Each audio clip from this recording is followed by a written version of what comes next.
सभी को मेरा प्यार भरा नमस्कार। मैं डॉक्टर ऋषभ दीक्षित, एक कंसल्टेंट फिजिशियन और डायबिटोलॉजिस्ट हरिद्वार से जुड़ा हूं आपके साथ। तो आज हम बात करेंगे कफ और एस्थमा के बारे में। तो बेसिकली कफ मींस खांसी, एक बहुत ही प्रीडोमिनेंट सिम्टम है जिसकी वजह से हम लोग डॉक्टर के पास जाते हैं। और एस्थमा एक ऐसी बीमारी है जो बचपन व किसी भी उम्र में हो सकती है। ये एक एलर्जिक रिस्पॉन्स होता है। इसमें एलर्जी होने के कारण हमारे जो पेशेंट की सांस की नलियां हैं उनमें अंदर सूजन आ जाती है। सूजन आने के कारण पेशेंट कंप्लेन करता है कि उसको खांसी बहुत हो रही है, उसकी सांस बहुत फूल रही है, वह सीटियों की आवाज आ रही है। फॉर एग्जाम्पल, अगर मैं आपसे बोलूं कि सीटी बजानी है तो आप अपने लिप्स को पास लेके आएंगे, ऐसे इनहेल करेंगे तो आवाज आएगी। अगर हम मुंह बड़ा करेंगे और सीटी बजाने के लिए मैं आपको बोलूंगा तो आप सीटी नहीं बजा पाएंगे, जैसे कि। तो ठीक इसी तरह से जो हमारी ये सांस की नली है, इसमें अगर सूजन आ जाएगी तो ये रास्ता पतला हो जाएगा। किसी भी कारणवश अगर स्वेलिंग होगी या फिर अस्थमा में जो रिएक्शन हो जाते हैं इन्फ्लेमेटरी, उसके कारण सूजन आ जाती है तो ये एयरवे हमारा छोटा हो जाता है। छोटा होने के कारण पेशेंट अक्सर कंप्लेन करता है कि उसको सीटियों की आवाजें आ रही हैं। जब सूजन आती है तो फिर उस सूजन को या फिर उस सिक्रीशन को एक्सपेल करने के लिए पेशेंट को बहुत ज्यादा कॉफ आता है। तो खांसी और एस्थमा साथ साथ कोइंसाइड करते हैं। जो कफ और एस्थमा है, तो इसमें अगर एस्थमेटिक पेशेंट को कफ हो रहा है तो वह कितने प्रकार के होते हैं, सबसे पहले तो हम ये जानते हैं। एक एस्थमा होता है कफ वेरिएंट एस्थमा। कफ वेरिएंट एस्थमा में पेशेंट को जो प्रीडोमिनेंट सिम्टम है, जो मेन सिम्टम है, वह कफ रहेगा। पेशेंट कंप्लेन करेगा कि डॉक्टर साहब मुझे खांसी होती है, लेकिन हाँ मेरी सांस भी नहीं फूलती है और सीटियों की आवाज भी नहीं आती है, बट मेरे को कफ बहुत ज्यादा रहता है। यूजुअली ड्यूरेशन 6 से 8 हफ्ते से ज्यादा की हो जाती है। ऐसे केसेस में हम देखते हैं अक्सर हमारे छोटे जो घर के बच्चे हैं वह बहुत लंबे समय तक खांस रहे हैं, लेकिन उन्हें कोई फीवर नहीं है, उन्हें कफ कोल्ड मतलब उन्हें कोई बुखार नहीं है, उनकी सांस वांस नहीं फूलती है, हम उसे इग्नोर कर देते हैं। लेकिन वो एक तरह का एस्थमा का शुरुआत होता है। तो उसको सिम्टम को अगर लंबी खांसी है 6-8 हफ्ते की, तो उसे बहुत ज्यादा अच्छे से हमें इन्वेस्टिगेट कराने की जरूरत है, अपने फिजिशियन से मिलने की जरूरत है। दूसरा जो सिम्टम है वो है कफ प्रीडोमिनेंट एस्थमा। कफ प्रीडोमिनेंट एस्थमा में पेशेंट को कफ तो होगा ही होगा, साथ साथ में पेशेंट बोलेगा कि डॉक्टर साहब मेरी सांस भी फूलती है और मेरे को थोड़ी थोड़ी सीटियों की आवाज भी आती है। तो एक कफ हो गया, जिसमें मैंने पहले बताया था कफ वेरिएंट एस्थमा, जिसमें एस्थमा के कोई सिम्टम्स नहीं होंगे, सिर्फ कफ होगा। दूसरा हो गया कफ प्रीडोमिनेंट एस्थमा। कफ तो होगा ही होगा, साथ में पेशेंट बताएगा सांस भी फूलती है और उसको सीटियों की आवाज भी आती है। और एक होता है persistent cough irrespective of treatment. हम डॉक्टर के पास गए, डॉक्टर ने हमें इनहेलर भी लिखा, डॉक्टर ने हमें दवाइयां भी लिखी, और वो सब लेने के बावजूद भी हमें कफ हो रहा है ऑलरेडी। बट हमारी ब्रेथलेसनेस ठीक हो गई, हमारी सांस ठीक हो गई, अब मैं सीढ़ियां चढ़ रहा हूं तो मेरी कोई सांस नहीं फूल रही, लेकिन फिर भी मैं जब रात में सो रहा हूं तो मुझे खांसी हो रही है।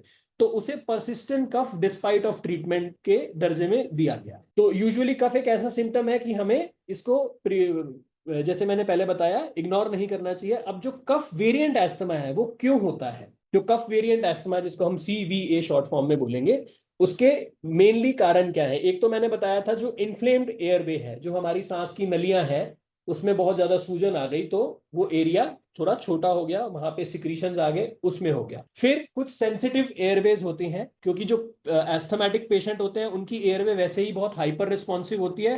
तो कोई भी छोटे से छोटा एलर्जन या फिर इनहेलेशनल इंजरी हो गई या फिर डस्ट एलर्जी हो गई, स्मोकिंग हो गई, उससे भी कफ बहुत ज्यादा ट्रिगर हो जाता है। फिर ये ट्रिगरिंग फैक्टर्स कौन कौन से हैं कि डॉक्टर साहब को क्या पेशेंट बताता है कि मैं स्मोक या डस्ट या एलर्जी के पास गया, या एलर्जन या स्मोक्स या इंडस्ट्रियल स्मोक्स आ रहे हैं तो उससे मेरा एस्थमा बहुत ज्यादा बढ़ गया या मेरा कफ बहुत ज्यादा बढ़ गया।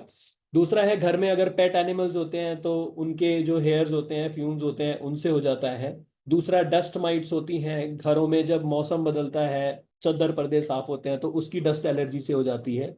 एक्सरसाइज, जब हम ज्यादा एक्सरसाइज करते हैं तो उसकी वजह से, जब हम एक्सरसाइज करते हैं तो सर्द गर्म होता है, मौसम बदलता है, स्वेटिंग होती है, फिर एकदम से कूल डाउन होती है बॉडी, उसकी वजह से हाइपर रिस्पॉन्सिवनेस में हमारे को ट्रिगर हो जाता है कॉफ और एस्थमा का अटैक। देन बहुत ज्यादा हंसने से, बहुत तेज तेज हंसने से या बहुत ज्यादा बात करने से, कई बार पेशेंट बोलता है कि मैं बहुत ज्यादा जब बात करता हूँ तो ड्राइनेस हो जाती है और उसके कारण मेरे को बहुत ज्यादा कॉफ होता है। वेदर चेंजेस एक बहुत वो है, जो एस्थमेटिक अटैक्स या एक्सरबेशंस होते हैं वो बहुत ज्यादा होते हैं जब ट्रांजिशन फेज होता है, सर्दी से गर्मी, गर्मी से सर्दी, या फिर बारिश वाले सीजन में। एक ये बहुत बड़ा कारण है। तो अब ज्यादा रिस्क पे ये जो कफ वेरिएंट एस्थमा है, कौन कौन लोग रहते हैं? सबसे पहले तो एक हेरिडिटरी प्रिपोंडरेंस रहती है कि फैमिली हिस्ट्री ऑफ एस्थमा अगर किसी पेशेंट कोई पेशेंट ऐसा आता है तो उससे पूछेंगे तो फैमिली हिस्ट्री ऑफ एस्थमा रहेगी। ओबेसिटी, अगर हमारा बीएमआई 30 से ज्यादा है, अगर सेंट्रीपिटल ओबेसिटी है या टोटल ग्रॉस बीएमआई हमारा 30 से ज्यादा है तो हम ज्यादा वो रहते हैं। देन एक्टिव स्मोकिंग या फिर passive smoking. Passive smoking means अगर कोई घर में या आसपास हमारे स्मोकिंग कर रहा है, उसके अगर एक्सपोजर में हम लोग आते हैं, नॉट एक्टिवली स्मोकिंग, फिर भी हमारे को चांसेस रहते हैं कि हमारे को कफ वेरिएंट एस्थमा हो सकता है। Then living near areas where there is lot of industrial smoke, आसपास घर के फैक्ट्रीज लगी हुई हैं, इंडस्ट्री लगी हुई है जिसमें बहुत ज्यादा धुआं और प्रदूषण आ रहा है, उसके कारण काफी बच्चे, बूढ़े व एडल्ट्स या एडोलेसेंट्स कंप्लेन करते हैं कि कफ हो रहा है या फिर एस्थमा हो रहा है। देन अगेन इंडस्ट्रियल एक्सपोजर, हमारी ऑक्यूपेशन या जॉब ऐसी है कि उसमें बहुत ज्यादा एक्सपोजर हमारा डस्ट का है, जैसे कि कोयले की, कोल वर्कर्स न्यूमोकोनियोसिस एक बीमारी है ऑक्यूपेशनल, कोयले के पास काम करते हैं, कॉटन वूल इंडस्ट्री में काम करते हैं जहां बहुत ज्यादा डस्ट है ड्यू टू एनी कॉज। अब हमें कब डॉक्टर से बेसिकली मिलना चाहिए कि कफ हो रहा है? इनिशियली अगर कफ बहुत एक्यूट ड्यूरेशन का है तो हम लोकल या फिर होम रेमेडीज से इलाज कर लेते हैं।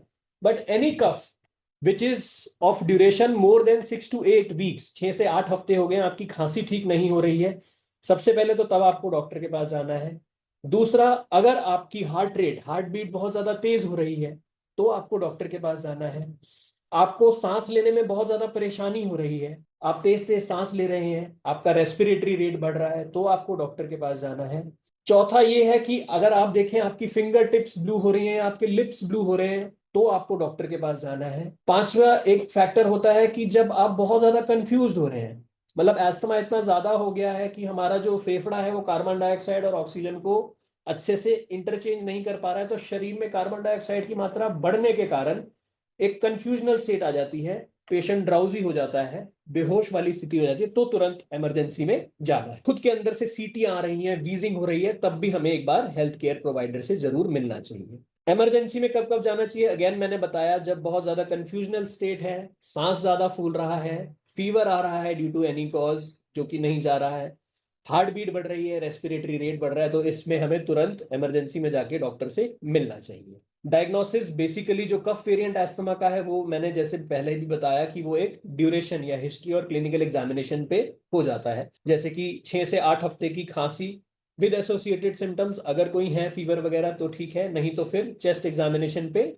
वीजिंग आएगी, स्टेथोस्कोप से जो डॉक्टर साहब आपके सुनेंगे। कुछ डायग्नोस्टिक टेस्ट हैं, सबसे पहला पल्मोनरी फंक्शन टेस्ट होता है, पीएफटी या स्पायरोमेट्री जिसको हम बोलते हैं। उसमें एक डिवाइस में हम हमारे फेफड़े की हवा अंदर लेने व बाहर छोड़ने की मात्रा या वॉल्यूम को मेजर करते हैं by a device which is connected to the computer by a software.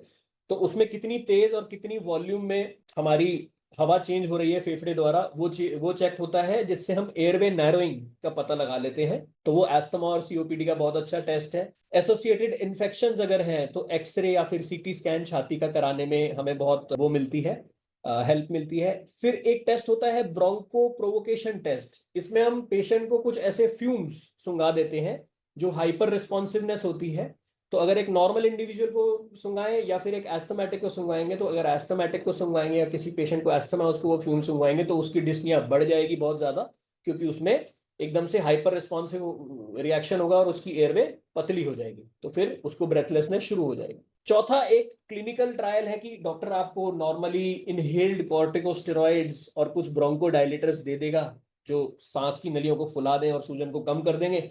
उसमें अगर आपका ट्रीटमेंट पे रिस्पॉन्ड कर जाता है आपका कफ बेसिकली एंड ब्रेथलेसनेस, तो आपको कफ वेरिएंट एस्थमा हो जाएगा। ट्रीटमेंट में मेन स्टे होता है इनहेल्ड कॉर्टिकोस्टेरॉइड्स होते हैं और कुछ ऐसे ब्रोंकोडायलेटर्स जिसको ल्यूकोट्राइन इनहिबिटर्स बोलते हैं, जैसे मॉन्टेलुकास, जो मॉन्टेलुकास तो लीवोसिट्राजिन जिनकी बहुत मार्केट में दवाइयां मिलती हैं, वो वह इनहेल्ड कॉर्टिकोस्टेरॉइड्स हैं। ये मेन स्टे ऑफ ट्रीटमेंट रहता है। जो भी आपके नियर बाय डॉक्टर होंगे वो आपको प्रिस्क्राइब करेंगे। और इससे ऑल्टरनेटिवली हम और क्या क्या कर सकते हैं? एक मेडिटेशन है, योगा है, वेट रिडक्शन एक्सरसाइजेज हैं। हम ऐसे एटमॉस्फेयर से या पॉल्यूशन या फिर चेंजिंग ऑफ एटमॉस्फेयर में बहुत ज्यादा सक्रिय रहें, अच्छे रहें और संभल के रहें, मास्क पहने और ऐसी जगहों पर ना जाएं जहां बहुत प्रदूषण है। एक्यू पंचर का भी एक रोल है बहुत ज्यादा। कुछ हर्बल रेमेडीज हैं जैसे कि तुलसी, हल्दी, इन सब का भी बहुत ज्यादा रोल बताया गया है।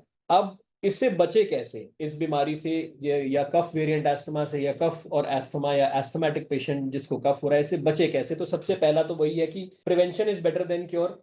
हम ऐसी जगह ना जाएं जहां प्रदूषण है, या कोई स्मोकिंग कर रहा है तो उसके पास ना जाएं, मौसम बदल रहा है तो उससे बजें, स्ट्रॉन्ग परफ्यूम्स ना लगाएं, या कोई लगा रहा है तो उसके पास ना जाएं, ठंडे गर्म वातावरण से बचें।